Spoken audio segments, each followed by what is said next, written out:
Voici un paysage avec notre climat. On y voit des arbres qui produisent localement un microclimat par l'ombre qu'ils projettent, par l'humidité qu'ils évaporent, par l'écran qu'ils font pour le vent. Donc ces arbres ont une incidence importante sur le climat localement. On voit aussi que le climat permet dans notre paysage l'établissement de cultures. Ces cultures vont apporter des ressources alimentaires importantes pour les communautés humaines. Le climat permet aussi le développement d'activités d'élevage par la valorisation des pâturages. L'activité aussi est permise par une ressource en eau localement abondante, par les cours d'eau qui permettent d'arroser les cultures, d'abreuver les animaux, de produire de l'eau potable. Toutes ces ressources apportées par notre paysage sont permises par notre climat. Et ce sont ces ressources qui permettent l'établissement de communautés humaines. Ici, on a tout sauf un désert. Première question, est-ce que le climat a toujours été pareil?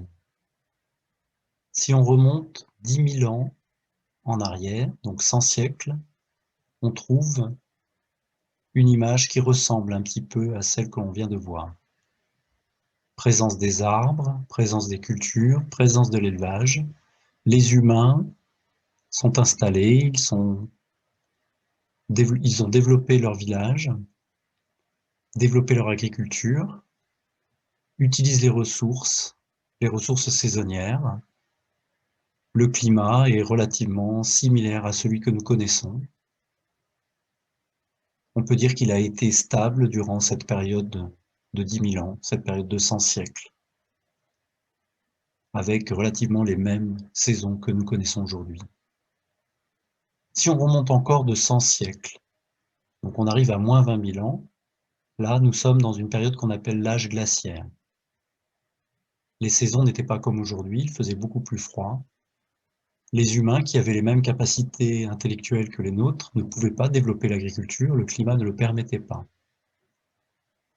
Ils vivaient des ressources produites par la chasse. À cette époque-là, les paysages étaient très différents. C'étaient des paysages qui correspondraient aujourd'hui à ceux de l'Arctique, puisqu'on voit que dans la zone qui correspond à la France, on avait des paysages de toundra. On avait aussi une banquise qui descendait jusqu'en Angleterre. Et du coup, le niveau de la mer était beaucoup plus bas, 120 mètres plus bas. On pouvait passer à pied en Angleterre. On imagine que la vie était très différente. Et pourtant, la température moyenne de la planète n'était que de 3 degrés inférieure à celle qu'elle est aujourd'hui. 3 degrés, ça paraît peu, et on voit que, pour autant, les conséquences sur les paysages, sur les modes de vie, sur les ressources, étaient considérables. Voici avec une courbe ce que l'on vient de voir 100 siècles en arrière, puis 100 siècles à nouveau pour arriver à moins 20 000 ans. Donc sur les premiers 100 siècles, la température moyenne du globe reste autour de 15 degrés. Le climat est relativement stable.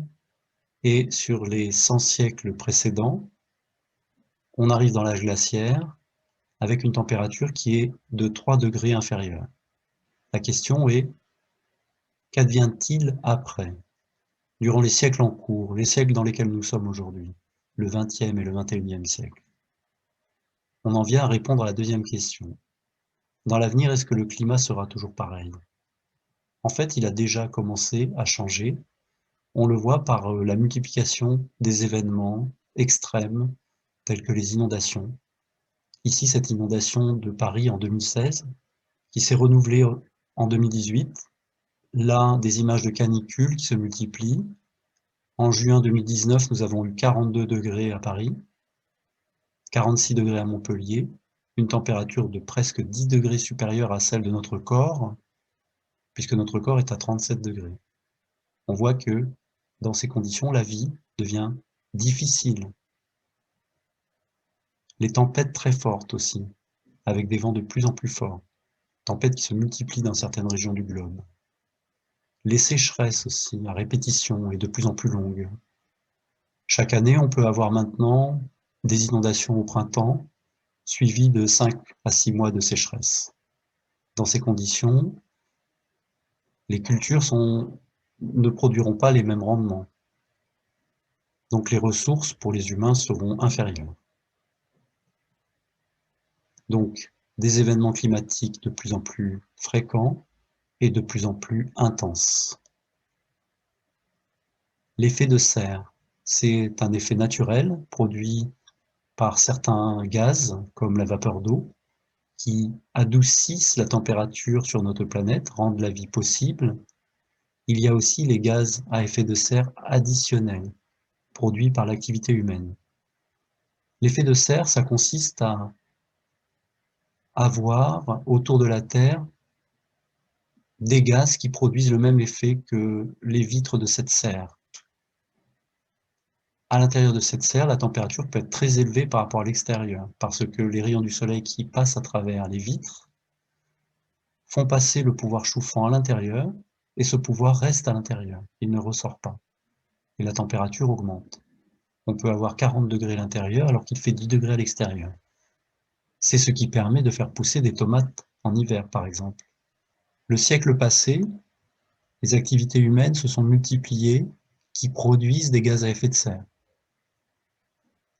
en particulier parce qu'elles brûlent des combustibles fossiles.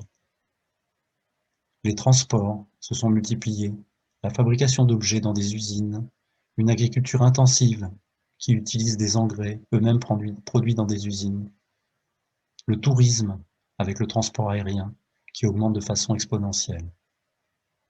Ça, c'était au XXe siècle et ça a conduit à une augmentation de 1 degré durant le XXe siècle. Un seul siècle, 1 degré d'augmentation par l'effet de serre additionnel produit par les gaz à effet de serre. Et c'est ce degré supplémentaire qui a produit les conséquences que nous venons de voir. Les événements extrêmes de plus en plus fréquents et de plus en plus intenses. Au XXIe siècle, notre siècle en cours, bien sûr, il n'y a pas eu de changement. Il y a eu plutôt une intensification des évolutions en cours. En effet, il y a 8 milliards de personnes au XXIe siècle bientôt, alors qu'il n'était que 2 milliards au XXe siècle. Et chaque personne contribue de façon plus importante à l'émission de gaz à effet de serre, parce que les véhicules sont plus importants, la consommation d'objets est plus importante, le tourisme s'est développé, les transports se sont développés. On risque d'avoir de ce fait, sur le XXIe siècle en cours, une augmentation qui pourrait être de jusqu'à 4 degrés supplémentaires sur la température moyenne de la planète, voire plus. Regardons les courbes. Sur un seul siècle, le petit trait rouge, le XXe siècle, il y a eu l'augmentation de 1 degré. Et sur le XXIe siècle, il pourrait y avoir à nouveau 4 degrés supplémentaires. En pointillé sur cette courbe parce que l'évolution n'a pas encore eu lieu. Elle pourrait être différente si les comportements des humains étaient modifiés et si les émissions de gaz à effet de serre étaient réduites de façon très importante. À ce moment-là, on pourrait limiter l'augmentation de la température moyenne du globe de à nouveau 1 degré au XXIe siècle, soit un total de 2 degrés. Et on pourrait même avoir une diminution sur les siècles suivants. C'est ce que nous pouvons souhaiter aux habitants de la planète sur ces périodes. Les gaz à effet de serre produits par les humains peuvent être classés en 4 catégories. Il y a les transports, tout type de transport, voitures, bateaux, avions, etc. Il y a l'industrie, la fabrication dans les usines. Il y a l'agriculture, avec les tracteurs, avec les engrais qui sont produits aussi dans des usines, avec l'élevage qui produit beaucoup de gaz à effet de serre, avec aussi les effets de la déforestation. Il y a aussi le 4e quart qui est la production de gaz à effet de serre liée aux activités de chauffage des bâtiments. Il faudrait que la quantité de gaz à effet de serre produite par an soit diminuée sur chacun de ces postes, pour avoir un volume global de gaz à effet de serre nettement inférieur. Pour cela, il faut ouvrir la boîte à idées et commencer à émettre des idées pour se déplacer différemment, pour construire différemment, utiliser les objets d'une autre façon, en avoir moins, les faire durer davantage. Produire aussi une agriculture de façon différente, qui ne soit plus l'agriculture intensive que nous connaissons aujourd'hui. Une agriculture qui produise des ressources tout en n'ayant pas le même niveau de production de gaz à effet de serre. Et qui soit aussi plus résiliente par rapport à la question du climat. Et aussi un habitat différent, des maisons mieux isolées, des maisons moins chauffées peut-être aussi. Parlons des règles de sécurité. En effet, il y a les alertes jaunes en cas d'événements extrêmes, des événements climatiques. Alerte jaune, ça veut dire que un événement climatique attire notre attention, il va modifier nos comportements, nous pourrons continuer à avoir nos activités, mais de façon plus sécurisée. Un événement de type alerte rouge, par contre, nous conduit à rester confinés à la maison. Si les événements se multiplient, ça veut dire que les jours de confinement vont aussi se multiplier. Donc une qualité de vie qui se dégrade. C'est aussi pour cela qu'il faut modifier la situation actuelle et modifier les émissions de gaz à effet de serre pour ne pas avoir une dégradation continue de nos conditions de vie. Les récoltes, elles sont affectées par les longues sécheresses, tout comme par les pluies sur de longues périodes. Par contre, on voit sur ces images que les zones boisées, les zones avec des forêts, résistent mieux. Sur la photo avec le champ qui est desséché, on voit que la forêt reste verte. Sur la photo avec le champ inondé, on voit que la forêt continue de pousser. Donc à la question, pourrions-nous avoir quand même de bonnes récoltes malgré le climat qui change? On peut répondre oui. Il existe une technique, la permaculture, qui consiste à cultiver les champs comme un petit peu comme dans une forêt. On a à ce moment-là la combinaison d'un écosystème forestier avec une zone de production qui produit des légumes, qui produit des fruits et qui résiste beaucoup mieux aux aléas du climat. C'est une zone qui reste plus fraîche en cas de chaleur et qui va beaucoup mieux supporter la sécheresse parce que le sol vivant, accumule de l'eau et la restitue lors des périodes de sécheresse. Dans ces zones aussi, on a beaucoup plus de biodiversité qui arrive. On va protéger le sol par un paillage pour que les micro-organismes qui vivent dans le sol ne soient pas perturbés par les rayons du soleil et pour que la quantité d'eau qui y est accumulée soit aussi conservée. Voilà, nous réalisons ce type de jardin dans notre association. Ce sont des jardins avec un tour de botte de paille et des lasagnes de déchets verts qui sont constitués à l'intérieur pour que cela ressemble à un sol de forêt dans lequel chaque année les lasagnes de couches de feuilles viennent s'accumuler.